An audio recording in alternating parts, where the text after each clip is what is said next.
Software that are used for the resources assessment. Okay, अब हम देख लेते हैं कि वो डिफरेंट सॉफ्टवेयर जिनकी एप्लीकेशन है हमारे पास विन डेटा कलेक्शन के अंदर।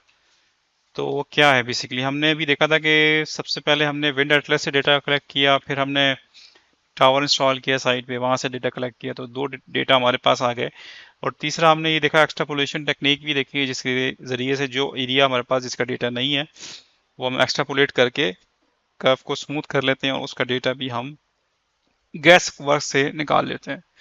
तो सबसे जो पहला प्रोसेस है वो है हमारे पास कि हम जिसके ज़रिए जो विन डेटा है साइट पे वो हमें गैदर करना होता है, और जो एटलस में विन डेटा है वो हमारे पास वो भी हमें मिल जाता है। तो हमें क्या करना है कि हमने सबसे पहले जो सॉफ्टवेयर जिसकी ज़रूरत है वो है विंड डेटा मैनेजमेंट सॉफ्टवेयर। तो विंड डेटा मैनेजमेंट सॉफ्टवेयर आपके पास आ गया, आपने इसके अंदर जो साइट से डेटा कलेक्ट किया आपने वो भी इसमें एंटर कर दिया, short term data up to 1 year 2 year max, और जो लॉन्ग टर्म डेटा है आपका वो भी आपने इसमें इसकी एंट्री कर दी। तो बेसिकली ये होगा just like a data logger, और इन मोर एडवांस शेप आप इसके अंदर फाइल इंपोर्ट कर सकेंगे डेटा की directly. Kind of data base है ये, जिसमें तमाम जितना भी डेटा है वो कलेक्ट करने की टूल्स सारे इसके अंदर आपके पास आ जाएंगे। ठीक है जी, दो चीज़ें आपके पास आपने कलेक्ट कर ली सॉफ्टवेयर के ज़रिए। मेट्रोलॉजिकल डेटा,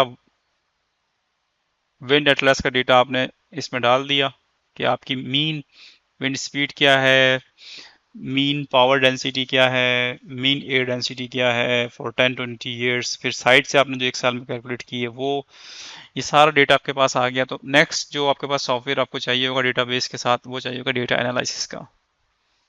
ठीक है, डेटा एनालिसिस का सॉफ्टवेयर बेसिकली इन तमाम जो भी आपके पास चीज़ें आई हैं उनसे डिफरेंट डेरिवेटिव्स निकालना, उन कर्व्स की कैलकुलेशंस, कोरिलेशंस क्रिएट करना, उसका काम data win data analysis software के थ्रू हो जाएगा। कोरिलेशंस का मतलब ये है कि आपके पास दो डेटा हैं, एक है आपके पास साइट का डेटा और एक जो का आप जिसका शॉर्ट टर्म जो कि 1 ईयर का है, और दूसरा 10 ईयर या 20 ईयर का डेटा आपके पास अवेलेबल है। अब ये दो डिफरेंट डेटाज हैं। जो शॉर्ट टर्म डेटा है it can be some time quite misleading, कि उस साल हवा एक्स्ट्राऑर्डिनरी कम फ्लो की है या किसी खास मंथ में वो मैच नहीं कर रहा, तो उस डेटा को आप विन डेटा सॉफ्टवेयर एनालिसिस के थ्रू कोरिलेट करेंगे और उसको एडजस्ट करके एक मीन वैल्यू पे पहुंचेंगे।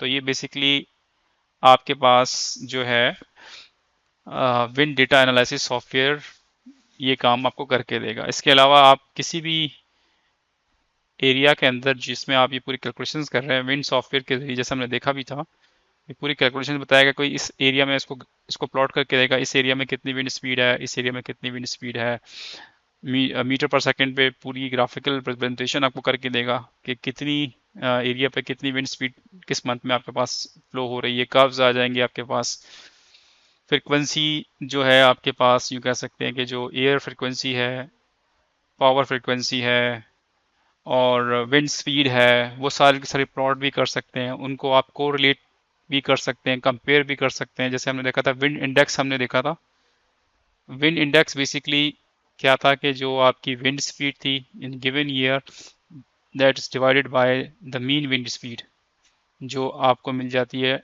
डेटाबेस जो आपके पास मेट्रोलॉजिकल डिपार्टमेंट है वहाँ से आपको मिल जाती है। तो वो पूरी प्लॉटिंग एनालिसिस जितना भी है वो आप पूरा का पूरा इससे कर लेंगे इस सॉफ्टवेयर के थ्रू।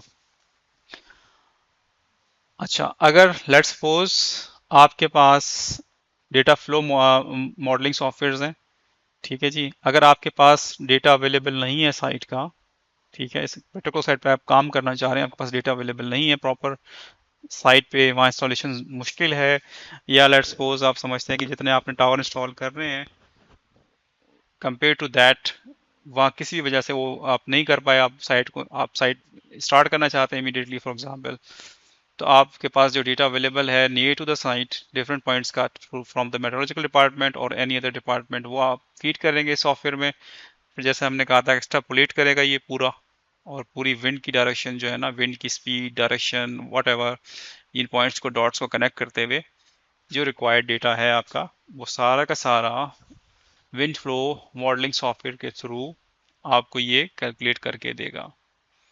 लास्ट स्टेप जो आपके पास क्या है कि आपके पास विंड का पूरा डेटा आ गया, wind power, wind frequency, wind power density पर स्क्वायर मीटर।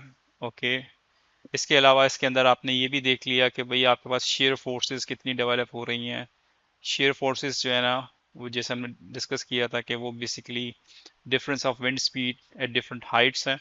तो जितना आप नीचे होते हैं शेयर फोर्सेस ज़्यादा होती हैं, जितना आप हाइट पे जाते हैं शेयर फोर्सेस इनबैलेंस जो इनकंसिस्टेंट विंड्स हैं वो कम हो जाती हैं। टर्बुलेंस जो है ना वो आपकी कम होती चली जाती है। विंड की आउटपुट एफिशिएंसी ट्रांसफार्मर की उसकी विंड की टर्बाइन की बढ़ती जाती है। तो आपने हब हाइट भी कैलकुलेट कर ली है इसके ज़रिए।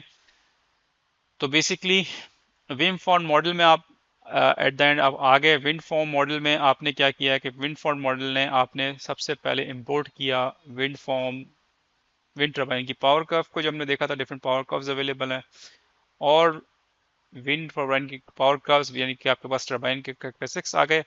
साथ में आपके पास विंड की पूरी इंफॉर्मेशन डेटा आपके पास अवेलेबल है।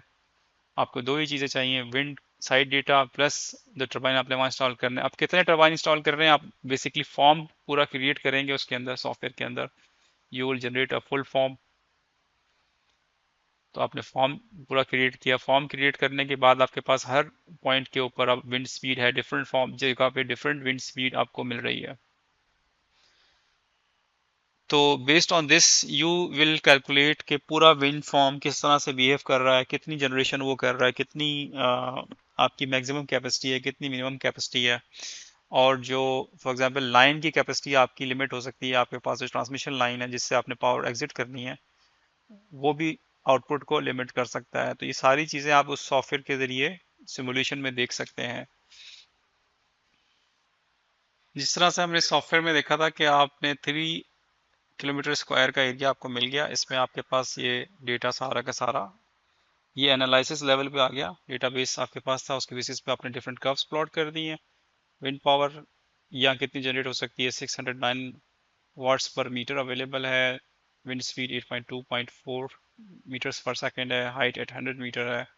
इसी तरीके से पावर डेंसिटी कर्व और मीन विंड स्पीड भी आपके पास आ गई।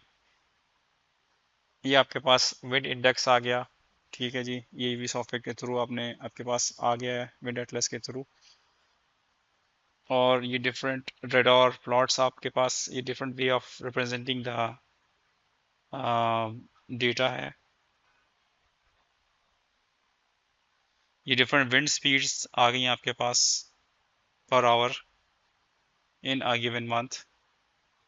तो किस तरीके से महीने के हिसाब से विंड स्पीड्स दिन और रात में चेंज हो रही हैं, ये डिफरेंट मेथड है। इस तरीके से आपने यहाँ सिलेक्शन करके मेगावाट्स और ये कंट्रोल सेलेक्ट करके आपने डिफरेंट करेक्टर्स कर्व आपने ड्रॉ कर दिया। तो इस तरीके से जो आपका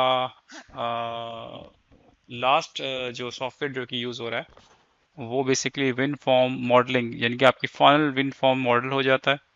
और टोटल विंड फॉर्म जितने आपके टर्बाइंस लगे हुए हैं वो हम आप कैलकुलेट कर सकते हो कि कितनी एनर्जी प्रोड्यूस कर रहे हैं।